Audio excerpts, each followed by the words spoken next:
അദ്ദേഹത്തെ ഇത് വല്ലാതെ ചൊടിപ്പിച്ചിട്ടുണ്ട്. ഇങ്ങനെ പിന്നെ എന്നെ മർദ്ദിക്കുമ്പോൾ പോലും ഞാനത് നേരത്തെയും മീഡിയ വണിലൂടെ പറഞ്ഞതാണ്. ഞാൻ ആ പോലീസ് സ്റ്റേഷനിൽ പോകുമ്പോൾ ഒരു പരാതിയുമായി ബന്ധപ്പെട്ട് പോകുമ്പോൾ ആ പരാതിക്കാരനെ അടിക്കുന്ന സമയത്താണ് ഞാൻ ഇടപെടുന്നത്. അപ്പോൾ അന്ന് പിന്നെ ഞാൻ അങ്ങനെ പോലീസ് പരാതിക്കാരെയും വാദിയും അല്ലെങ്കിൽ പ്രതിയെ അടിക്കാൻ പാടില്ല എന്ന നിലപാട് സ്വീകരിച്ചതിൻ്റെ പേരിലാണ് എന്നെ മർദ്ദിക്കുന്നതും ക്രൂരമായി എത്രയോ മണിക്കൂറാണ് എന്നെ മർദ്ദിക്കുന്നത്. അപ്പോൾ ഈ അടിക്കുമ്പോഴെല്ലാം എസ് ഐ പറയുന്നത് ഇതാണ്: നീ എല്ലാത്തിനും ചോദ്യം ചെയ്യുന്നു, നീ ഞാൻ തല്ലുന്നവരെയൊക്കെ പോലീസ് പരാതി കൊടുക്കാൻ തള്ളിവിടുന്നു. അപ്പം കൃത്യമായ രാഷ്ട്രീയം ഉള്ളിൽ വെച്ചുകൊണ്ട് സംസാരിക്കുന്നത് തന്നെയാണ് നമുക്ക് കാണാൻ കഴിയുന്നത്. ഇനി മറ്റൊന്നിലേക്ക് ഞാൻ നേരത്തെ പറഞ്ഞതുകൊണ്ട് തന്നെ തീർച്ചയായിട്ടും യൂണിവേഴ്സിറ്റി കോളേജിലെ SFI പ്രവർത്തകനാണ്. അദ്ദേഹത്തിൻ്റെ ഹിസ്റ്ററി നമുക്കറിയാം. തിരുവനന്തപുരം ജില്ലയിലെ മാധ്യമ പ്രവർത്തകർക്കെല്ലാം കൃത്യമായി അറിയാം.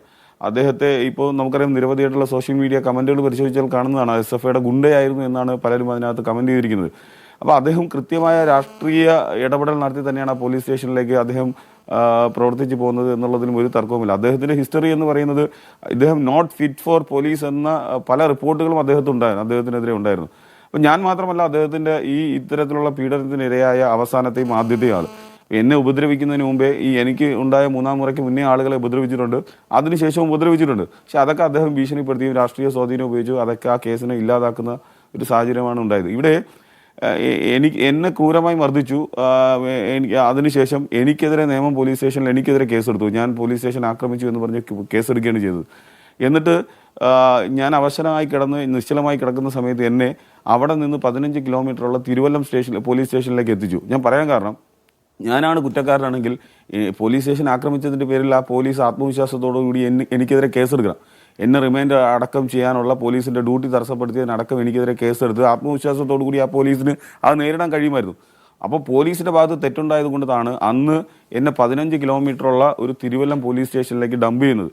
അപ്പം എന്നെ അവിടെ നിന്നാണ് എൻ്റെ പാർട്ടി പ്രവർത്തകരെടുത്ത് ആശുപത്രിയിൽ കൊണ്ടുപോകുന്നതും ആശുപത്രിയിൽ എത്തിയതിനു ശേഷം എന്നെ ശസ്ത്രക്രിയ ചെയ്യുന്നത്. ഞാൻ ചോദിക്കുന്നത്, ഒരു സ്വാഭാവികമായിട്ടുള്ള സംശയം എല്ലാവർക്കും തോന്നൂലേ, എന്തിനാണ് നേമത്ത് ഉണ്ടായ സംഭവത്തിന് പിന്നെ തിരുവല്ലം സ്റ്റേഷനിൽ എത്തിച്ചത് എന്നുള്ളത് സ്വാഭാവികമായി എല്ലാവർക്കും സംശയം തോന്നും.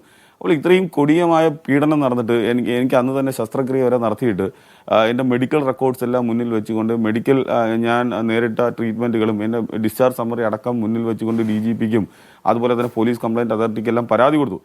അപ്പോൾ ഇതിനകത്ത് കൃത്യമായി ഞാൻ ശാരീരികമായി ഉപദ്രവിക്കപ്പെട്ടു എന്ന് അല്ലെങ്കിൽ ശസ്ത്രക്രിയയ്ക്ക് വിധേയമായി എന്ന തെളിവുണ്ടായിട്ട് പോലും ഈ പോലീസ് അല്ലെങ്കിൽ കേരളത്തിലെ പോലീസിനും സർക്കാരിനും കേസെടുക്കാൻ 7 വർഷം വേണ്ടി വന്നു എന്നുള്ളതാണ്. അപ്പോൾ ഇവിടെയൊക്കെ CCTV ദൃശ്യത്തിൻ്റെ അടിസ്ഥാനത്തിലാണ് നമ്മൾ ചർച്ച ചെയ്യുന്നത് ഈ കാര്യങ്ങളൊക്കെ. CCTV ഉണ്ടായിട്ട് പോലും എത്രയും ഒരു ഭയം പോലും ഇല്ലാതെയാണ് ഈ പറയുന്ന സുജിത്തിനെ അടക്കമുള്ള ആളുകളെ ആക്രമിക്കുന്നത്. CCTV ഇല്ലാത്ത ഒരു കാലഘട്ടത്തിൽ ഞാനൊക്കെ ഏറ്റവും ഒരു മർദ്ദനം എന്ന് പറയുന്നത് അത് ഇതിനേക്കാൾ എത്രയോ മടങ്ങാണ് എന്നുള്ളതാണ്. ഇതിപ്പം നിസ്സാരമായി ഞാൻ പറയുന്നതല്ല, സുജിത്തടക്കമുള്ള ആളുകൾ നേരിട്ടത് ചെറുതൊന്നുമല്ല, വളരെ ക്രൂരമായ മർദ്ദനം തന്നെയാണ്. പക്ഷേ പോലീസ് അന്നുണ്ടായത് CCTV പോലും ഇല്ലാത്തപ്പോൾ പോലീസ് എങ്ങനെയാണ് പെരുമാറുന്നത് എന്നത് ചിന്തിക്കാൻ പോലും പറ്റാത്ത കാലഘട്ടമാണ്. അന്ന് നമുക്ക് എന്നെക്കൊണ്ട് കഴിയാവുന്ന തെളിവ് എന്ന് പറയുന്നത് ശാരീരികമായി എന്നെ അടിവയറ്റിൽ ചവിട്ടി എൻ്റെ വൃക്ഷണത്തിലടക്കം പിന്നെ ഗുരുതരമായ പരിക്കുണ്ടായിട്ടുണ്ടായിരുന്നു. അന്ന് എൻ്റെ മൊഴിയിൽ അതുണ്ടായിരുന്നു. അപ്പോൾ ദൃക്സാക്ഷികൾ അത് മൊഴി പറഞ്ഞിട്ടുണ്ടായിരുന്നു. മെഡിക്കൽ സർട്ടിഫിക്കറ്റ് മുന്നോട്ട് വെച്ചിട്ടുണ്ടായിരുന്നു. ഇത്രയധികം തെളിവുകൾ ഹാജരാക്കിയിട്ട് ഒരു FIR എടുക്കാൻ 7 വർഷം വേണ്ടി വന്നു എന്നുള്ളതാണ്. ഇനി FIR ഇട്ടത് പോലും ദുർബലമായ വകുപ്പിട്ടുകൊണ്ടാണ്. എന്നെ ഒന്ന് അടിച്ചു എന്ന് മാത്രമാണ് ആ FIR ഉള്ളത്. അപ്പോൾ ഞാൻ ചോദിക്കട്ടെ, 7 വർഷക്കാലം പിന്നെ വേണ്ടി വന്നു എന്ന് പറയുമ്പോൾ 7 വർഷം എന്തിനാണ് ഈ സർക്കാരിനും പോലീസിനും കാലതാമസം ഉണ്ടായത് എന്നുള്ളത് ഏറ്റവും പ്രധാനപ്പെട്ട ചോദ്യമാണ്.